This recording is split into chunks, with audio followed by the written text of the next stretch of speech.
시청자 여러분 안녕하십니까? 12월 29일 미국 주요 뉴스를 전해드리겠습니다. 트럼프 대통령은 플로리다 마라라고 리조트에서 젤렌스키 대통령과 회담을 가진 뒤 양측이 평화정착에 그 어느 때보다 가까워졌다고 언급했습니다. 젤렌스키 대통령은 월요일 기자들과의 소통 과정에서 미국 측이 현재 15년 기한의 안보 보장을 제안했다는 사실을 공개했습니다. 우크라이나 측은 러시아의 재침공을 확실히 억제하기 위해 보장 기간을 최대 50년까지 연장해달라고 요청했으며 트럼프 대통령은 이를 검토하겠다는 입장입니다. 현재 논의 중인 평화계획안은 미국 의회뿐만 아니라 협상에 참여하는 다른 국가의회들의 비준을 거쳐 법적 구속력을 갖추게 됩니다. 이 안보 보장에는 평화 합의 이행 여부를 감시하는 체계와 파트너 국가들의 현지 주둔 문제가 포함되어 있지만 구체적인 규모는 아직 비공개 상태입니다. 양측은 협상의 90%가 완료되었다고 평가하면서도 여전히 영토 처리 문제를 두고 날선 공방을 이어가고 있는데요. 특히 우크라이나 동부 돈바스 지역의 통제권과 유럽 최대 규모인 자포리자 원자력 발전소의 소유권을 누가 가질 것인지가 가장 까다로운 현안으로 남아 있습니다. 미국 협상단은 돈바스 지역에 자유경제구역을 설정하는 방안을 제시했으나 젤렌스키 대통령은 아직 세부적인 개념이 정립되지 않았다고 선을 그었습니다.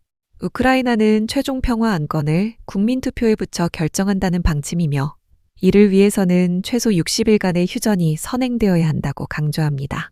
이와 관련해 에마뉘엘 마크롱 프랑스 대통령은 내년 1월 초 파리에서 우방국 회의를 소집해 각국의 구체적인 안보 기여 방안을 최종 확정하기로 했습니다.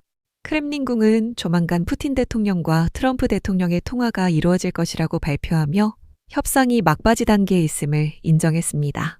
현재 러시아는 점령지에 대한 기존의 강경한 입장을 고수하고 있으며 자포리자 원전과 돈바스 전역에 대한 실효적 지배력을 포기하지 않고 있습니다. 다음 뉴스입니다. 트럼프 대통령은 최근 베네수엘라를 향한 압박 캠페인의 일환으로 현지의 대형 시설 한 곳을 파괴했다고 공식 발표했습니다. 이번 조치는 지난 금요일 뉴욕 WABC 라디오 인터뷰를 통해 공개되었으며 트럼프 대통령은 선박들이 출항하는 지점이자 마약 생산에 관여해온 대형 플랜트를 이틀 전 타격했다고 설명했습니다. 미국 정부는 그동안 카리브해와 동태평양 일대에서 마약을 운반하는 것으로 의심되는 선박 30척을 격침하며 해상 봉쇄 작전을 강도 높게 진행해왔으며 이번 시설 타격은 해상 중심의 작전 범위를 베네수엘라 본토 내륙으로 확장했다는 점에서 기존의 대응 수위를 한 단계 끌어올린 중대한 군사적 실력 행사로 평가받습니다. 미 행정부 관계자는 이번에 파괴된 장소가 구체적으로 마약 제조와 관련된 시설임을 확인했으며 이는 트럼프 대통령이 예고했던 본토 타격 방침이 실행에 옮겨진 결과입니다. 이미 지난 10월에는 베네수엘라 정권이 수감자들을 미국으로 대거 방출하고 마약 밀매를 지속하고 있다는 점을 근거로 중앙정보국에 비밀작전 수행 권한을 부여하기도 했습니다. 백악관은 이번 타격에 대한 세부적인 위치나 피해 규모에 대해 즉각적인 추가 논평을 내놓지 않았으나 군 당국은 마약 유통 경로를 차단하기 위한 정밀 타격 계획을 꾸준히 검토해왔습니다. 트럼프 대통령은 인터뷰에서 우리가 그들을 매우 강하게 몰아붙이고 있으며 상대방이 이용하던 주요 거점을 완파했다는 사실을 거듭 강조했습니다. 이번 본토 시설 공격은 미 남부사령부가 주도하는 마약 퇴치 작전의 전환점이 될 것으로 보이며 향후 추가적인 지상 목표물 타격 여부에도 관심이 쏠리고 있습니다. 현재 제럴드 포드 항공모함 전단은 카리브해 일대에 주둔하며 베네수엘라 정권의 마약 밀매와 불법 선박 활동을 실시간으로 감시하고 있습니다. 다음 뉴스입니다.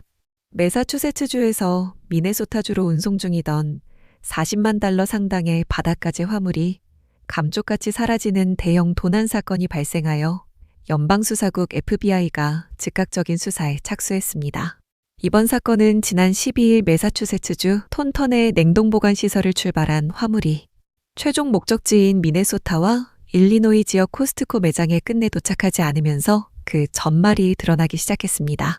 운송업체인 렉싱컴퍼니는 이번 화물 증발 사고가 정식 운송기사로 위장한 조직범죄 집단의 치밀한 계획 아래 자행된 것으로 파악하고 이를 수사당국에 공식 보고했습니다. 한화로 약 5억 원을 상회하는 이번 피해는 해당 물류창고에서 이번 달에만 벌써 두 번째로 발생한 대규모 수산물 도난 사례라는 점에서 사태의 심각성을 더하고 있습니다. 최근의 화물절도는 트럭 휴게소나 물류 거점에서 컨테이너를 통째로 탈취하는 단순 범죄를 넘어 고도의 심리전과 사칭 수법을 동원하는 조직적 형태로 진화하는 양상을 보입니다. 미 교통부는 이번 사건을 기점으로 전국의 법집행기관과 운송업계에 화물보안주의보를 발령했으며 화물절도가 미국 경제에 연간 수십억 달러의 막대한 손실을 초래하고 있음을 지적했습니다. 이러한 범죄는 단순히 물류 공급망을 마비시키는 것에 그치지 않고 도난 물품의 판매 수익이 마약 밀매나 인신매매와 같은 또 다른 강력 범죄의 자금원으로 유입된다는 사실이 확인되었습니다. 이에 따라 미 교통부는 주정부 및 지역 치안기관은 물론 창고 운영자와 보험사 등 업계 관계자들과 협력하여 화물 보안 체계를 원점에서 재검토하고 범죄 네트워크 소탕을 위한 통합 전략 수립에 들어갔습니다. 현재 FBI는 사라진 바닷가재의 유통 경로를 면밀히 추적하고 있으며 운송기사와 창고 관계자 사이에 내부 공모 가능성까지 열어두고 광범위한 조사를 이어가고 있습니다. 연방당국은 화물 운송 시스템의 안전한 운영 환경을 조성하기 위해 실시간 정보 공유 체계를 강화하고 범죄 예방을 위한 강력한 후속 조치를 즉각 시행할 방침입니다. 다음 뉴스입니다. 미국 뉴저지주 해먼턴 시립공원 인근에서 현지 시간 일요일 오전 11시경 헬리콥터 2대가 공중에서 충돌하는 사고가 발생했습니다. 사고 기종은 엔스트롬 모델로 확인되었으며 연방항공청은 두 기체가 공항 인근 상공에서 서로 부딪힌 뒤 추락했다고 발표했습니다. 현장 목격자들에 따르면 사고 직전 두 대의 헬리콥터는 매우 가까운 거리에서 나란히 비행하는 텐덤 비행을 유지하고 있었습니다. 사고 직후 헬리콥터 한 대는 꼬리 부분이 통제력을 잃고 나선형으로 회전하며 추락했고 뒤따르던 기체 역시 같은 방식으로 지면을 향해 떨어졌습니다. 인근 카페 운영자는 평소 두 조종사가 매주 식사를 함께하던 단골 손님이자 절친한 사이였으며 당일도 아침 식사를 마친 뒤 함께 이륙했다고 당시 상황을 전했습니다. 지상으로 추락한 기체 중 한 대는 베이슨 로드 인근 지점에서 충돌의 여파로 불길에 휩싸였으나 다행히 인근 상가나 민가로 번지지는 않았습니다. 해먼턴 경찰국은 이번 사고로 조종사 한 명이 현장에서 사망했으며 다른 한 명은 생명이 위급한 상태로 인근 외상센터에 긴급 후송되었다고 밝혔습니다. 사고 현장을 목격한 시민들은 두 기체가 일반적인 비행 고도보다 낮게 날고 있었으며 서로 닿을 듯이 근접해 비행하다 결국 금속성 충돌음과 함께 추락했다고 설명했습니다. 경찰은 조종사들이 평소에도 함께 비행을 즐기던 숙련된 전문가들이었으나 이번에는 비행 간격을 충분히 확보하지 못한 것이 사고의 원인이 된 것으로 보고 있습니다. 국가교통안전위원회 조사관들이 사고 현장에 급파되었으며 기체 잔해에 대한 정밀 조사를 위해 수거 작업을 진행하고 있습니다. 현재 사고 현장 인근의 베이슨 로드는 일반 차량의 통행이 전면 통제되었으며 당국은 수집된 기체 파편을 보안시설로 옮겨 기계적 결함 여부를 추가로 확인할 방침입니다. 다음 뉴스입니다. 뉴욕 대중교통의 상징으로 자리 잡았던 메트로카드가 도입 31년 만인 2025년 12월 31일을 끝으로 신규 판매와 충전을 전면 중단합니다. 지난 1994년 플라스틱 카드 형태로 등장한 메트로카드는 당시 40년 넘게 사용되던 금속 토큰을 대체하며 뉴욕 교통체계의 현대화를 이끌었습니다. 뉴욕 교통국은 기존 시스템을 대신해 신용카드나 스마트폰을 단말기에 대기만 하면 결제되는 비접촉 방식인 옴니 시스템으로의 전환을 확정했습니다. 현재 뉴욕 지하철과 버스 이용객의 90% 이상이 이미 2019년에 도입된 이 방식을 사용하고 있으며 이는 런던이나 싱가포르 등 다른 대도시들과 동일한 흐름입니다. 교통당국은 이번 결제 시스템의 전면 교체를 통해 메트로카드 생산과 유지 관리에 투입되던 예산을 연간 2천만 달러 이상 절감할 수 있게 됩니다. 새로운 옴니 시스템은 7일 이내에 12번을 탑승하면 이후에는 무료로 이용할 수 있는 요금 상한제를 적용하며 내년 1월 요금 인상 이후 주당 최대 비용은 35달러로 고정됩니다. 그동안 메트로카드는 유명 예술가들의 모습이나 주요 스포츠 행사를 기념하는 한정판으로 제작되어 단순한 승차권을 넘어 뉴욕의 문화를 상징하는 수집품 역할을 해왔습니다. 디지털 기기 사용이 낯선 고령층을 위해 당국은 신용카드 없이도 매장에서 현금으로 충전해 사용할 수 있는 별도의 옴니 전용 카드를 보급하고 있습니다. 기존에 소지한 메트로카드의 잔액은 이용자 편의를 고려하여 2026년까지는 개찰구에서 그대로 사용할 수 있도록 허용합니다. 뉴욕시는 지하철역 내 메트로카드 판매기를 순차적으로 철거하고 그 자리에 옴니 충전 전용 키오스크를 설치하는 작업을 2025년 말까지 완료합니다. 마지막 뉴스입니다. 연말 휴가철 이동량이 급증한 가운데 로스앤젤레스 카운티 캐스테이크 인근 5번 프리웨이가 가스관 폭발 사고로 인해 수시간 동안 전면 통제됐습니다.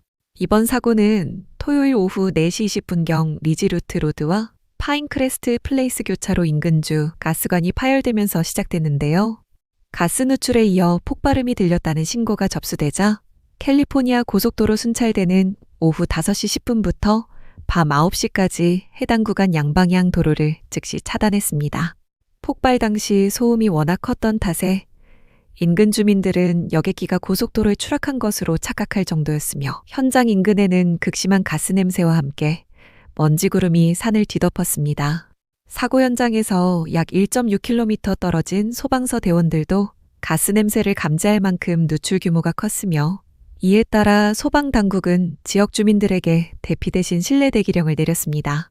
오후 5시 40분에 발령된 대기령에 따라 캐스테이크 거주자들은 모든 문과 창문을 닫고 외부 공기가 유입되지 않도록 냉난방 시스템 가동을 중단해야 했습니다.